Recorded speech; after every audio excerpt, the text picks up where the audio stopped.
A figure hidden in the trees observed his every move. After watching for a moment, the person disappeared into the shadows. The scene shifted to a round table, where the observer reported the assassination's failure to a group of superiors. The members of the council were visibly shaken, unable to comprehend how Frank and the two knights had failed their mission. The council members questioned the spy, accusing him of underestimating the mission because he assumed it would be easy. Nervously, the spy admitted their failure was due to Ghislain. The revelation shocked the men at the table, as they found it hard to believe that the so-called useless bastard of the North could accomplish anything significant. One member dismissed the claim, branding Ghislain as a worthless excuse for failure and demanding the spy stop using him as a scapegoat. The spy, however, insisted that Ghislain was nothing like the reports and rumors suggested. Recalling how Ghislain had dealt with their men, he explained that Ghislain seemed like an entirely different person. The spy reassured his superiors that their plans to eliminate the Degard family were still intact, and that starting a territorial war would not be difficult. Pleading for another opportunity, he promised to rectify his failure.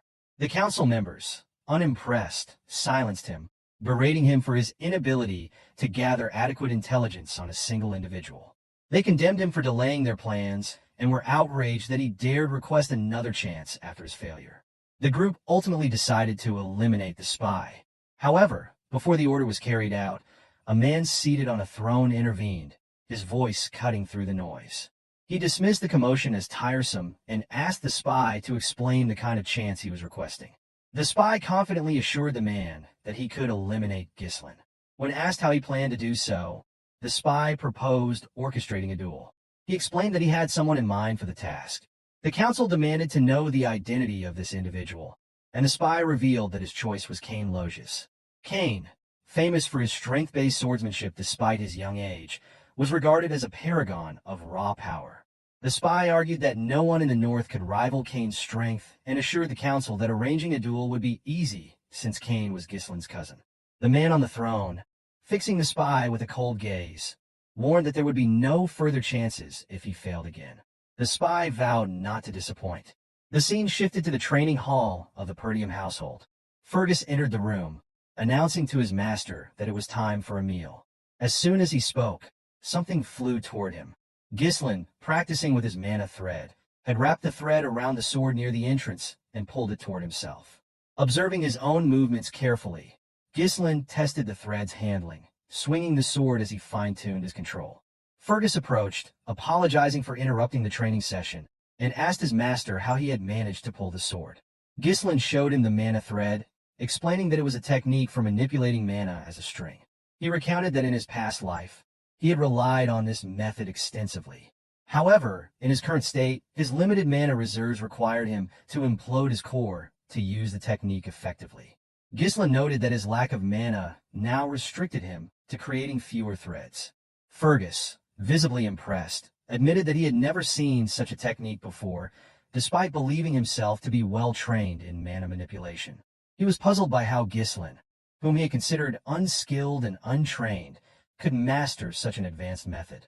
Ghislain, noticing Fergus's lingering presence, asked if there was something he needed. Fergus replied that he had stopped by to deliver some news. Fergus bowed his head and expressed gratitude to Ghislain for protecting his younger sister. Ghislain, surprised by the old man's gesture, replied that he had simply done what was necessary and invited Fergus to join him for a meal. A day later, the festival was temporarily halted, as expected after the incident involving a knight's attempt to traffic the young lady. Inside the castle, Elena voiced her frustration to her brother, lamenting that no one believed her when she said he had saved her. She urged Ghislain to speak up and set the record straight. Ghislain assured her it wasn't necessary, adding that no one would believe him either. Belinda, overhearing the conversation, was visibly irritated.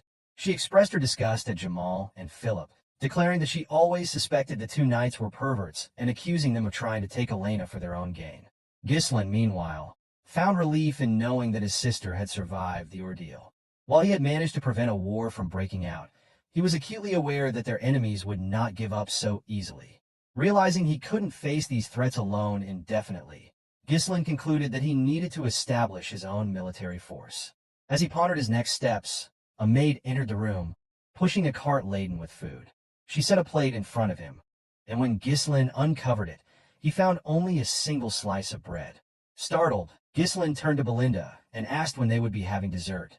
The maid, astonished by his question, asked if he was truly unaware of their dire circumstances. Before Ghislain could respond, shouting from outside the castle caught his attention. He froze momentarily, startled by the commotion. At the castle gates, a portly, bearded man was demanding compensation from the Perdium household for the losses incurred by the abrupt cancellation of the festival. He was not alone. Other men had joined him, brandishing pitchforks and voicing similar demands.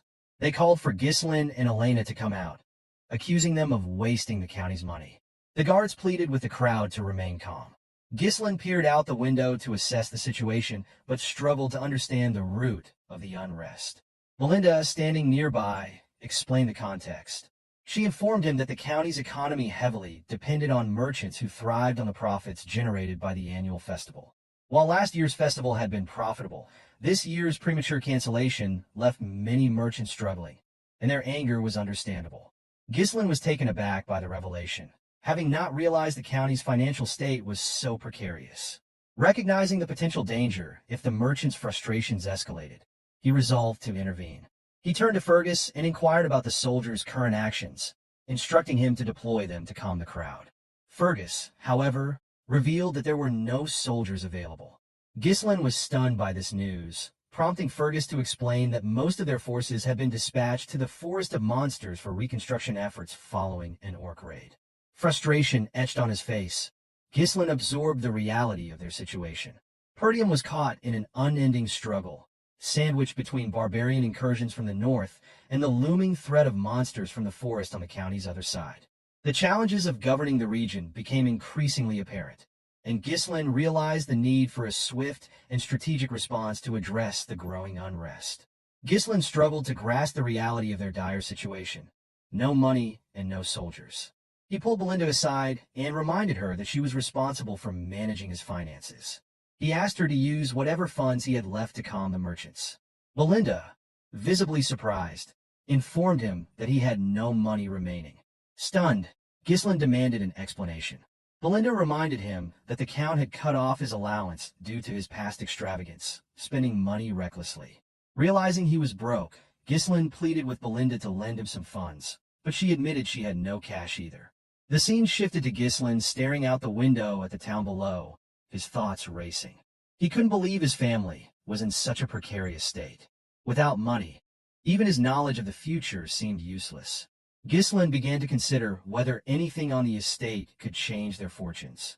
As he pondered, Ricardo burst into the room, breathing heavily. Startled, Ghislain asked him why he was in such a hurry. Ricardo, visibly distressed, informed him that there was a problem. Cain wanted to see him. The mention of Cain shocked Ghislain. The scene shifted again to Scoven, who was struggling to remain standing. His face was bruised, and his opponent struck him once more, landing a blow so forceful it pierced his chest plate and left him sprawled on the ground. At the entrance to the tavern, Ghislain arrived just in time to witness the commander's collapse. Scoven, noticing his young master, called out weakly. Ghislain, irritated by the sight, turned his attention to Cain, who greeted him with a wide smile. So, friends, this chapter comes to an end. What will happen next? We'll uncover it in the next chapter. Don't forget to rate this chapter out of 10 in the comments. We'll see you in the next video. Until then, take care and goodbye. Don't forget to like the video and subscribe to the channel.